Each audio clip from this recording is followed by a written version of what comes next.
এক হাতে family card, আরেক হাতে আমার মায়ের গায়ে হাত। যুবক যুবতী, তরুণ তরুণী যারা নেমেছে, শিশুরা যারা নেমেছে, এই সবগুলো আমার সন্তান। একদল লোক এখনই কি করছে আপনারা দেখতে পাচ্ছেন। এদের হাতে দেশের দায়িত্ব দিলে এই দেশের কোনো অস্তিত্ব এরা রাখবে না।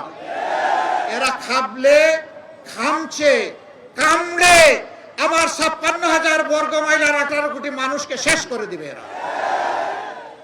এদের হাতে দেশের দায়িত্ব দেওয়া যায় না, এটা নিরাপদ নয়। একদল লোক তারা ফ্যামিলি কার্ড দিবেন বলেছেন, আবার এক হাতে ফ্যামিলি কার্ড, আরেক হাতে আমার মায়ের গায়ে হাত। এই দুইটা আমরা দেখতে চাই না। মনে রাখবেন, ২৪-এর আন্দোলনে কার কি অবদান জানি না, কিন্তু এদেশের মায়েদের অবদান ছিল।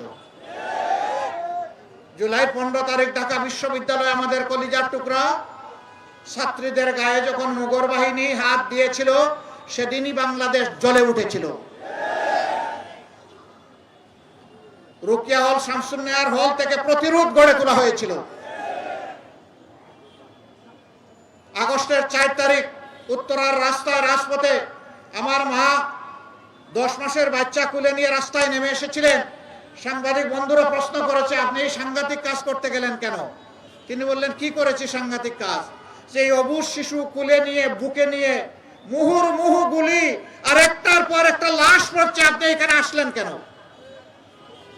এই ভদ্র মহিলা বলেছিলেন, সো হোয়াট, কি হয়েছে? সন্তান কি আমার একটা? আজকে সারা বাংলাদেশের রাজপথে কোটি কোটি যুবক যুবতী, তরুণ তরুণী যারা নেমেছে, শিশুরা যারা নেমেছে, এই সবগুলো আমার সন্তান। আমি সেই সন্তানদেরকে সাহস যোগাতে এসেছি যে তোমরা বীর মায়ের সন্তান, সামনে এগিয়ে যাও, হয় শাহাদত, না হয় ফ্যাসিবাদের পতন, মাঝখানে কিছু নাই। এই মাদেরকে ভুলে গেছে? এই মাদেরকে ভুললে চলবে না। আমরা আমাদের জীবনের চাইতে মাদের ইজ্জতের মূল্য বেশি বুঝি। যারা এই কাজ করেন তাদেরকে বিনয়ের সাথে কোর্ট জুড়ে অনুরোধ করবো, এই অপকর্ম থেকে সরে আসেন। মাদেরকে সম্মান দিন। যদি আপনার মাকে আপনি সম্মান দিতে পারেন, বাংলাদেশের ৯ কোটি মাকে আপনি সম্মান দিতে পারবেন।